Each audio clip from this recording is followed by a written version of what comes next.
A lot of people were wondering why Sydney Sweeney was invited to Jeff Bezos and Lauren Sanchez's wedding in Venice because they're not friends. It turns out, as reported by TMZ, they're not friends, but they are business partners. And Sydney Sweeney is about to launch a lingerie line that is funded with $1 billion from Jeff Bezos himself, alongside Lauren Sanchez and other rich people who I haven't heard of. I have heard of Michael Dell. He is involved in this deal. But yeah, Sydney Sweeney was invited to their wedding allegedly to finalize the details of this deal for her lingerie line. So Jeff Bezos and Lauren Sanchez, along with tech mogul Michael Dell, plunked down $1 billion. That's an insane number for something like this. In a venture capital company called Coatue. I don't know if I'm pronouncing that correctly. Yeah, I don't know. And then they named Ben Schwerin as a partner in Coatue. They say he is funding Sydney Sweeney's new lingerie line, according to Puck News, so therein lies the connection. It looks like Coatue is backing Sydney Sweeney, and Jeff Bezos and Lauren Sanchez and Michael Dell are backing Coatue. But when you look into the investment portfolio for this company, there's nothing related to beauty or fashion, so this is a left turn for the company.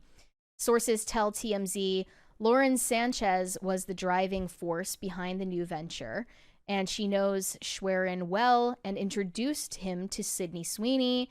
I'm assuming they mean in Venice. And then she put Jeff Bezos, Michael Dell, and Schwerin together to make the deal. And Sydney has basically been able to create this moment for herself, this huge opportunity, because of her charisma.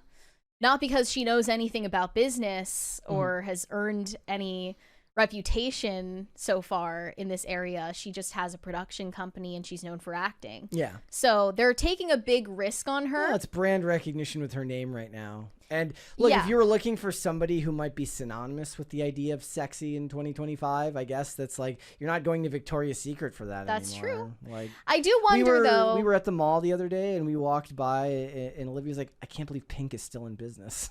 Yeah, it's weird, isn't it? Like Like- I don't know. I guess they just keep in business because of e-commerce, not because people are going to the brick and mortar stores. But there is a power vacuum in the lingerie industry or anything that used to capitalize on sex appeal. However, it makes more sense to me that Sydney Sweeney would be a brand ambassador for something that appeals to men than the face of something that is supposed to sell to women, because everyone is saying she has a predominantly male fan base. Who are the women that are going to buy something sold to them by Sydney Sweeney if she doesn't have female fans? Meaning that if they've allegedly she she has driven away her female fan base. Meaning that you think that Sabrina Carpenter would be a better face of this business than, say, Sydney Sweeney? Well, Sabrina Carpenter has already been a brand ambassador for Kim Kardashian's lingerie line in Skims. I'm so trying that's to already think a of- proven formula. We see those comparisons made that, they said Sydney Sweeney is for guys and Sabrina Carpenter is for girls.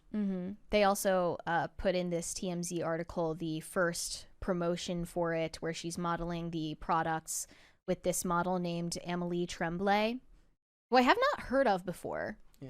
But yeah, this was the first sneak peek of the venture alongside this fashion model. In the TMZ A picture. lot of women are saying this is a bad move for Sydney Sweeney's career. Yeah, this lady made this video here. Yeah. Let's, She didn't even really say why. She just seems utterly dismayed at Sydney Sweeney's lingerie line. I don't know what it is, but so I have a soft spot for people who are just unapologetic haters, but this isn't one of them. I don't know why. Well, I would be down to hear her argument if she had one, but she just kind of looked at the camera funny. Here we go. Is that like a millennial pause? That was a millennial lip smack right there. Staring at the headline. Maybe that's what that lingerie party at the wedding was all about. Okay, I never mind. I figured it out. It's because it's got Jeff Bezos. She probably just hates Jeff Bezos. Is it really just the association with a billionaire that sorry, turns them off? I interrupted. People hate when I did that. Let's finish the video. Maybe they were just soft launching her new lingerie brand. her cute little lingerie brand that Jeff Bezos just so happens to be donating $1 billion to after a foam party and a lingerie sleepover at his wedding. She could be doing Cars. She could be doing better films, but no. It's booby time, my brothers. It's not an either or. So she doesn't like the fact that it's something that that might appeal to men, not as a purchase, but as eye candy. Yeah, as eye candy. And she doesn't like the fact that a rich billionaire with a B is investing in it. She should be making movies about fourth wave feminism and not shaving your armpits and making art with your period blood. And I don't know what she was talking about Cars, but that's also wouldn't work. Well, I mean, it's weird to think the argument is about objectification because Sydney Sweeney has already promoted lingerie brands in the past, and nobody seemed to care. Nobody seemed to object to that. And it does seem to be mostly the association with Jeff Bezos that's pissing people off. She said, I feel pretty vindicated by this, not gonna lie. Another comment said, something is so fishy here. You do not need $1 billion to start a lingerie brand. They're saying this is some form of money laundering. Even a luxury brand. Are you serious? The math and logistics wouldn't even go more than 1 to 200 million if they did the most. Something is up. Another one said, I hope it fails, LOL. They're already preying on her downfall. But the thing is, she's saying, oh, she could be doing better movies. She could be promoting this. She could be making that. None of those things are mutually exclusive. Yeah, she could still make... She still has a production company. Yeah. And she's spoken at length about her ambitions for producing movies rather than just starring in them. Mm-hmm. And I assume creating a lingerie brand or selling any products, really, taking brand deals with Dr. Squatch or whatever company it may be, is a way to build toward that goal. If you're creating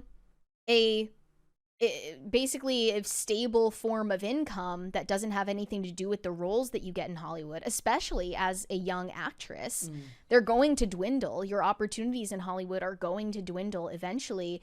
You have to have a more stable form of income to really be one of the highest net worth talents. The smart ones get into producing early, yeah, and understand that the business has an expiration date. Yeah, and she may look like a ditz, but she definitely isn't operating like one. She's making moves on a low. That is true. I did see rumors. I'm just looking at the super chat here. I'll just do it now. It says, Wild Man Beyond says Bezos wants Sydney to be a Bond girl. There were articles going on around over the weekend about her being eyed as a Bond girl for the next Bond film. That wouldn't be a good idea. I just think it's not a good idea because she's not good at acting. I think it's a fantastic idea. Like, she's really bad at acting. Okay. James Bond movies, from what I've seen, James Bond movies don't need legendary generational performances. They don't. I mean, it depends on how much screen time they give her, but in a world where Denise Richards played a nuclear physicist, I think Sydney Sweeney can play some character. It has to have a certain tone of seriousness, like it's a James Bond movie. Camp is a part of James Bond. She could very easily they play up that factor. Yeah. Then I would understand, but otherwise she can be she wouldn't fit into the Daniel Craig James Bond. She can be Pussy Galore's niece, Pussy Abound. We'll see. But yeah, she was referring to this lingerie party, and I was like, what kind of weird elite celebrity orgy is that? Like, I didn't hear about a lingerie party, but this was a real thing. This was the concluding event of the 3-day, $50 million wedding celebration for Jeff Bezos and Lauren Sanchez in Venice. They ended with the Dolce Note, I don't know if I'm saying that correctly, Sweet Night themed party, where many guests opted for lingerie and pajama-inspired attire. I do not want to see Oprah in a bra and panties, but don't worry, you're not going to see that. So you don't have to brace yourself. We just have Jewel here. Yeah, Jewel showed up. I don't know why she was invited. And I'm going to tell you what Mary said. She goes, "Who is Jewel?"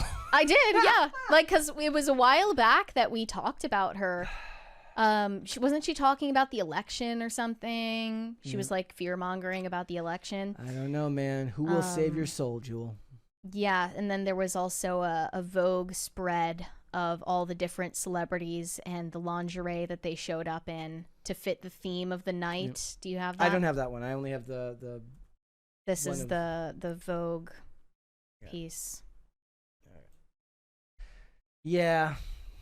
They have Kim Kardashian up at the top. I mean, I just think this is like a vindication of what people were saying about embracing tacky. Like, they were definitely not going for the old money, quiet luxury aesthetic with all of this. It was going to be as ostentatious as possible. Well, in a lot of ways, like, I understand it's not that simple, but Jeff Bezos, you know, he's a lot of the people that are old money now use Jeff Bezos' services. So yeah, but maybe this was just a taste for what Jeff Bezos is about to launch with Sydney Sweeney. Yep.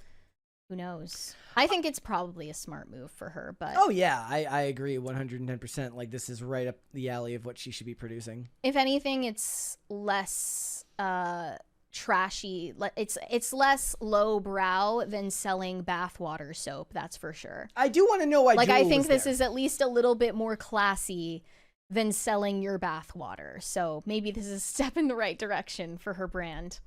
Thanks for watching. Listen to full episodes of Pop Culture Crisis on Spotify. Keep up with us on social media and make sure you subscribe and ring that bell so you never miss the show. Bye, guys.